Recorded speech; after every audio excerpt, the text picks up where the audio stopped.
ओंकारबिन्दुसंयुक्तं नित्यं ध्यायन्ति योगिनः कामदण्डं मोक्षदण्डं चैव ओंकाराय नमो नमः। नमन्ति ऋषयो देवा नमन्ते अप्सरसां गणा नरा नमन्ति देवेशं नकाराय नमो नमः। प्रवक्ता आधारपुरुषस्य नामः कृष्णनारायण झा, सहायक प्रोफेसर साहित्य, जूथालाल संस्कृत महाविद्यालय मझौलिया, पश्चिमी चंपारणम, बिहार। शीर्षकम अलंकार यमक पदावृत यमक उदाहरण एवं वक्रोक्ति निरूपणम। महाकवि विश्वनाथ साहित्य दर्पण, जो संस्कृत विश्वविद्यालय द्वारा शास्त्रीय प्रतिष्ठा तृतीय खंड पंचम पत्र के रूप में साहित्य दर्पण 7 से 10 परिच्छेद तक 70 अंक की निर्धारित की गई है। अब इसमें अलंकार की परिभाषा कल मैंने आपको दर्शाए दिए थे। आज अलंकार का यमक अलंकार। यमक अलंकार जहाँ वर्ण समूहों या पदों की आवृत्ति एक ही क्रम से होती है तथा अर्थ भिन्न होता है, वहाँ यमक अलंकार होती है। यथा तो पर बरो उखसी सुनी राधिके सुजान, तुम मोहन के उर्वशी है उर्वशी समान। महाकवि विश्वनाथ द्वारा कहे गए सत्य अर्थे पृथक थाया स्वर व्यंजन संहिते क्रमेण तैने वावित यमकम विनिध्यते। यमकम विनिध्यते।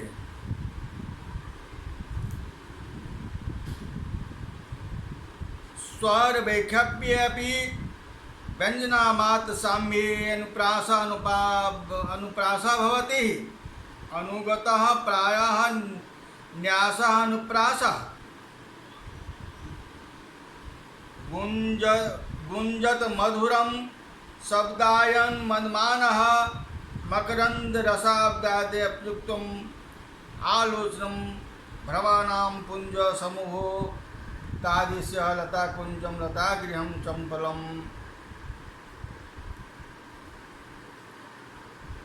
अर्थे अभिधेये विस्माने संति पृथक थाया। अवधे विद्यमाने सती पृथक थाया। पृथक थाया यानी पृथक पृथक रूपेण पृथक पृथक रूप से असमानः अर्थः वाच्यार्थः यस्या सा तस्या स्वर व्यंजन संहिते। स्वर व्यंजनो संहिते समुदायस्य तो नैव यथा स्थितः क्रमेण परिपाटयः आवृत्ति पुनः पठन विनिध्यते उच्यते। यमक अलंकारे द्वयोः वर्णं समुदायो क्वचित् सार्थकत्वं क्वचित् निरर्थकत्वं क्वचिदस्य विभिन्नत्वम्। अर्थात् तत्र सदृश्यो स्वर व्यंजनम मुदायो निरर्थकम सार्थको वेति नियमो नास्ति। परमार्थवन्तो चेहि विभिन्नामासस्य भवितव्यम्। समानार्थत्वे तु यमकालंकारो न भवतीम्याः तित्येपि। उदाहरणं नवपलाशपलाशवननं पुरः स्फटिकपरागपरागतपङ्कजं मृदुलतान्तलतान्तम् आलोकयत् स सुरभिं शुभं सुमनो भरे। शिशुपालवध्यस्य षष्ठे सर्गे ग्रन्थस्य इति उद्धितो अस्ति। श्रीकृष्णः मार्गे वसंत वर्णं प्रसंगे पद्मिदम् अनुरुक्कान्तं सः हरिः श्रीकृष्णः पुरः अग्रे प्रथमं का नवपलाशपलाशवनं नवानि नूतानि पलाशानि पत्रान्ति तेषु तानि नवपलाशानि पलाशानां किंशुकानां वनानि विपिनानि यस्मिन् तत् नवपलाशपलाशवनम् अस्फुटानि विकसितानि परागे रजोभिः परागगतानि व्यवसानि पंकजनानि कमलानि यस्मिन् अस्ततः अस्फुटत् पराग पंकजं मृदुलाः कोमलाः तान्ताः आतकः पल्लवानां लतान्तं पल्लवाया यस्मिन् अस्ततः मृदुलतान्तलतान्तं सुमनो भरेः सुमग्ना पुष्पानां भरणे समूहे सुरभि सुंगिनिरं सुरभि वसंतम आलोकयतु अथातः पश्यतु। यमक अलंकार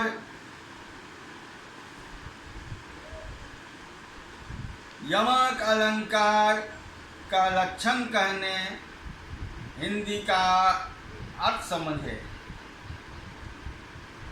स्वर व्यंजन समुदाय की क्रम आवृत्ति को यमक अलंकार कहते हैं। यहाँ आवृत पदों में अर्थभेद होता है।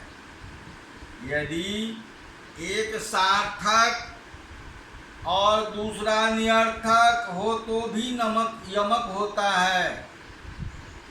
जिस समुदाय की आवृत्ति की गई है वह यदि अर्थहीन हो तो कोई आपत्ति नहीं,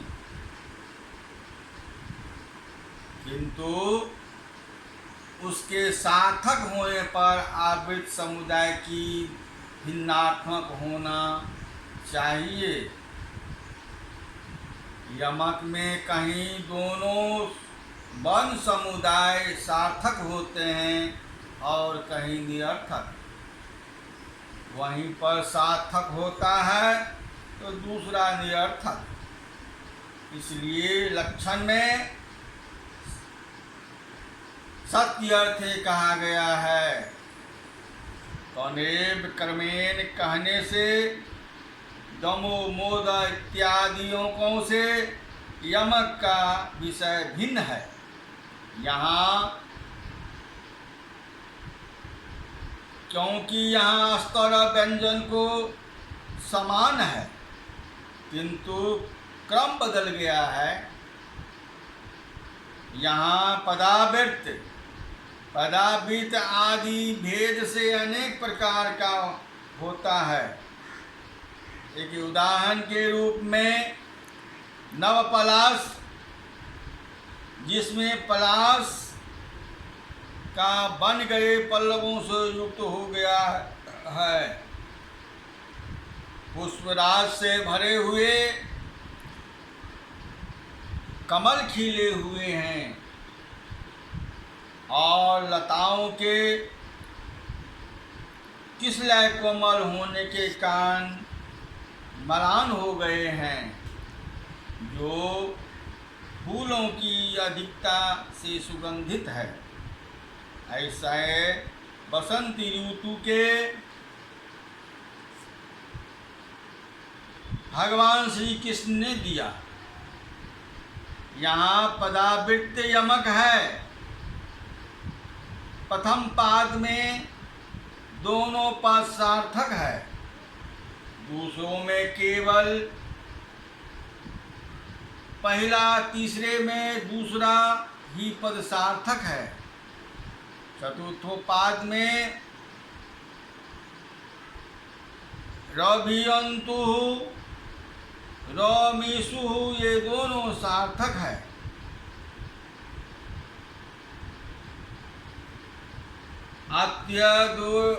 अत्र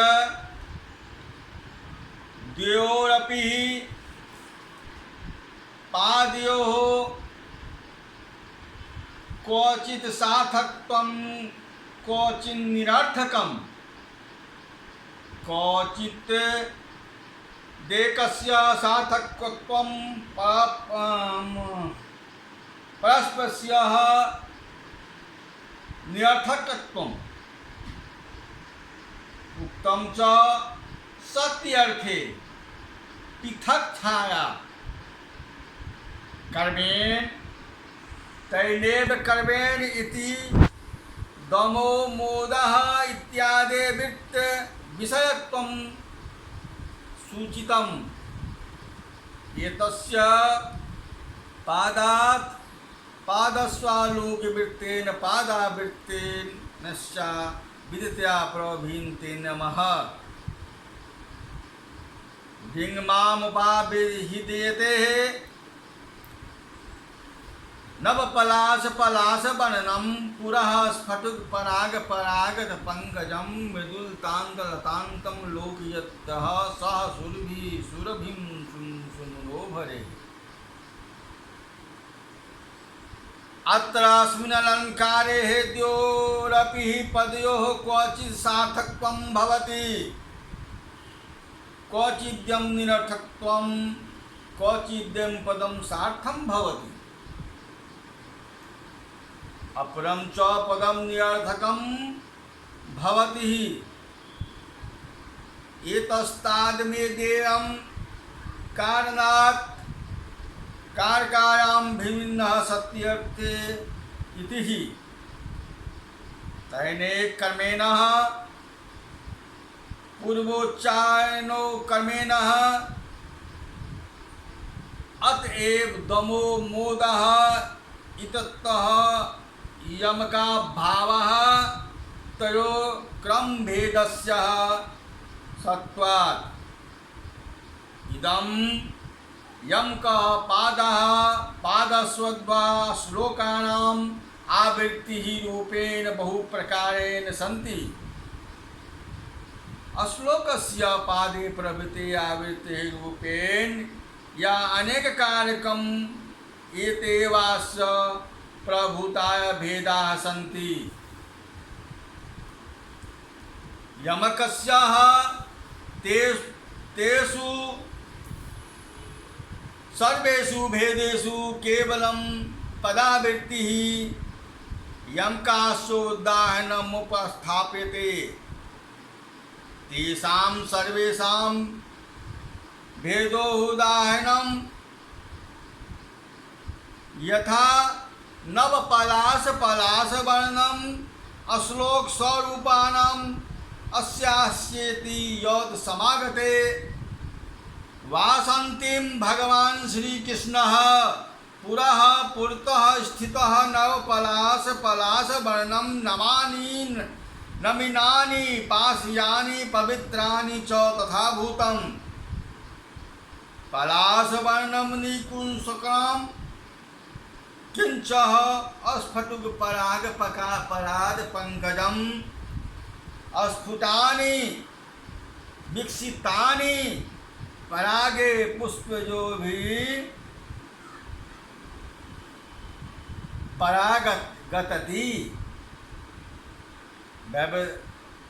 व्याप्तानि पंकजानि पदानि निहितत्र तथा विदम मृदुलतांत लतांतम मृदुलः सुकुमारः अतएव अपातेन तांता मलानाम लतांतः लतांतानाम प्रांतभागः यत तथा भूतं तथा सुमनो भरे कुसुमो उच्येः सुरमस्मिन् सौगन्धं युक्तं सुरभि वसन्तं तनुलोकं मापयामासः अत्र पदावृत्तमयं यमकं वर्तते अत्र पदावृत्तं यमकं वर्तते तथापि यत्र पलाश पलाश इति सुरभिं इति च उभयावेव पादयो सार्थकत्वं वर्तते लतांतं यत् प्रथमः लतांत शब्दो निरर्थकः पराग इत्यतः द्वितीय पराग शब्दो निरर्थकः अतएव एतस्याम् आलोकात् अत्र स्थाने अपि पदावृत्तं यमकम् आलोकयतु। कहने का अर्थ है यमक अलंकार में दो पदों की आवृत्ति होती है जो कहीं पर तो सार्थक होते हैं और कहीं पर निरर्थक होते हैं। कहीं पर उन दोनों में से एक पद सार्थक होता है और एक निरर्थक होता है। अतः उक्तम इत्यादि इसलिए कारका ने कहा है कि यदि आवर्तित किए जाने वाले दोनों पद सार्थक हो तो उन दोनों का अर्थ भिन्न भिन्न होता है। तनेव क्रमेण कहने का अभिप्राय है कि जिस क्रम पूर्व पद का उच्चारण किया गया हो उसी क्रम से अर्थात उन क्रमों में रेफ या विसर्ग का अनुसार का भी अंतर नहीं होना चाहिए। इसलिए दमो मोदा ये यमक नहीं है। इसलिए दमो मोदा यह यमक नहीं है क्योंकि उन दोनों में बजना का क्रम भिन्न भिन्न है। यमक अलंकार पाद की आवृत्ति पादार्ध्वज की आवृत्ति का श्लोक की आवृत्ति के भेद से अनेक प्रकार का होता है। पाद आदि की आवृत्ति भी अनेक प्रकार की होती है। इस तरह से यमक के अनेक भेद हो जाते हैं। यमक अलंकार के समस्त भेदों का यही उदाहरण उपस्थित करना संभव नहीं है। इसलिए ग्रंथकार पदावृत्त का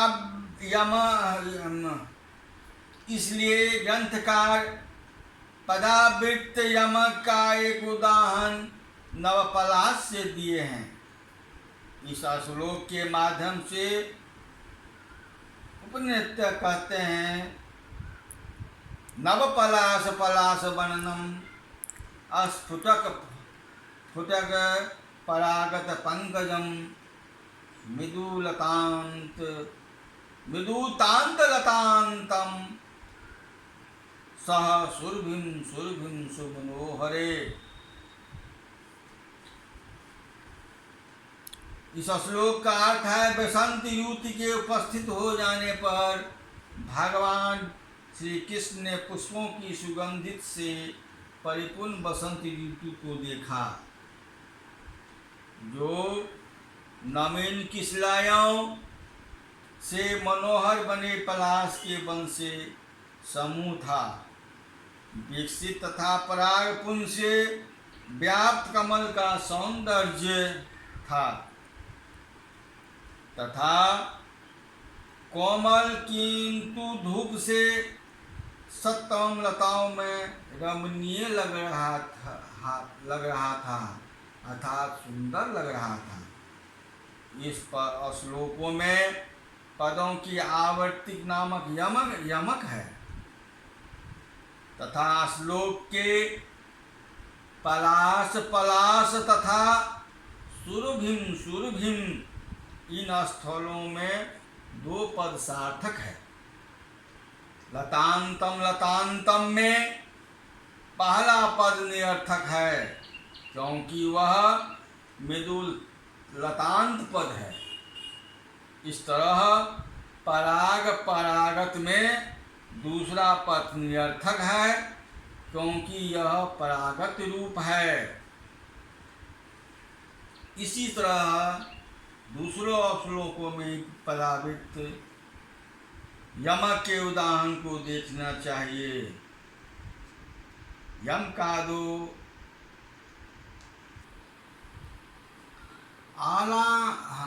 अलंकारिक गोष्ठी की यह सर्वमानता है कि यमक आदि अलंकारों में द एवं ल का वो और ब का र एवं ल का अभेद माना जाता है। यही कारण है कि गुलता जड़ता लाजह में जड़ता के यमक माने में किसी की विमति नहीं है।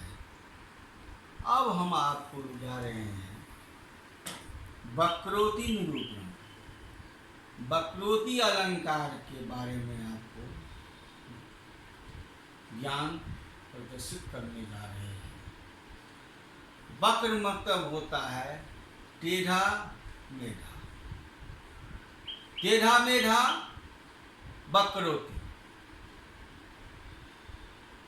अन्यास्त्रकारिकायाः साई दर्पणे अनुसारः अन्यास्याः न्यार्थकं वाक्यं मन्यथा योजते द्यति अन्यः श्लेषणं काक्वा वासा वक्रोति स्तते विधा। अर्थात वक्रोति दो प्रकार के हैं। केमूयूयम स्थल एवं संप्रति वयः प्रश्नो विशेषयः किंब्रुते विग्रह सवा फनी पति यत्रास्ति सुतो हरिः। अर्थात कहने का तात्पर्य है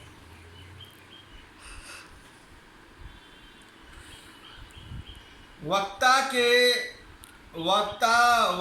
के अन्यार्थक वाक्य को सुनकर कोई यदि श्लेष अथवा काकू के कारण दूसरे प्रकार का अर्थ कर लेता है वहाँ वह श्लेष वक्रोति होता है।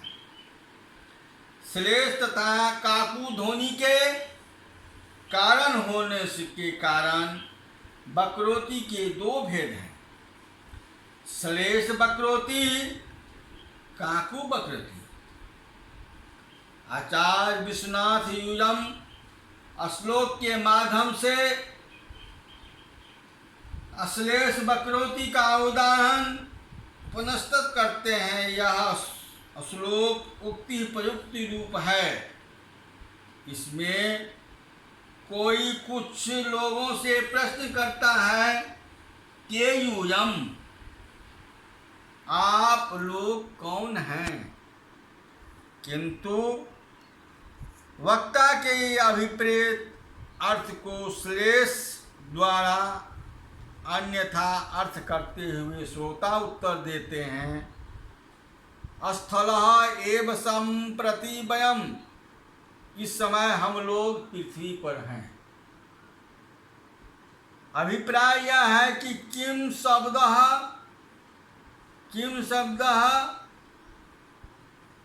कौन है, निष्पन्न के शब्द प्रश्नार्थक है और जलार्धक का शब्द सप्तमी के रूप में होता है और इसका अर्थ है जल में, अर्थात आप लोग जल में हैं।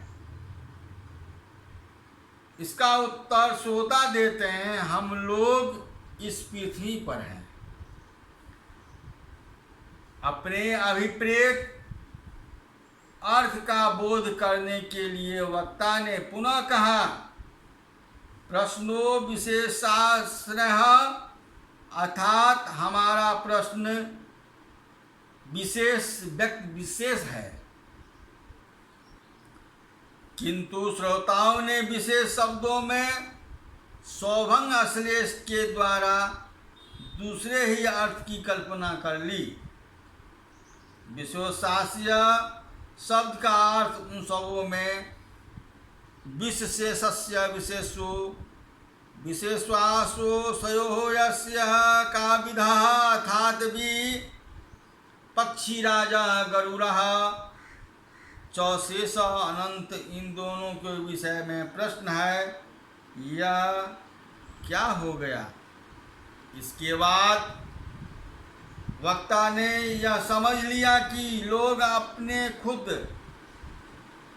वक्र बुद्धि के कारण हमारे अभिप्रेत से भिन्न ही अर्थ करते हैं। अतएव उन्होंने कहा, यूयम वामा, आप लोग हमारे अभिप्रेत अर्थ के प्रतिकूल हैं। जो श्रोताओं ने वामा शब्द का स्त्री रूप कर दिया है, वही नहीं रह गया कि उसे क्या कहना है। हम लोग पुरुष हैं और हम लोगों को देखकर उन्हें स्त्री का भ्रम हो गया है। भ्रम ही काकु शब्द के रूप में आते हैं। अतः विशेष पदे समश्लेष विश्वाश्लेष इसी विशेषाया कृत्वा कल्याणत्यो वाचकताम कल्पिताम, अत्र तु सर्वत्र के वामान्यो स्थाने अभंग शेषः। इस श्लोक में विशेष शब्द में सौभंग शेष है और के का तथा वामा शब्द में अभंग श्लेष है। काले कोकिल वाचले इत्यादि काकु वक्रोक्ति का उदाहरण है। अपराध करने वाले पति का नायिका के द्वारा परित्याग कर दिए जाने पर वह नायिका के आश्वासन के लिए यह उनकी सखी की उक्ति है। इस श्लोक का अर्थ है,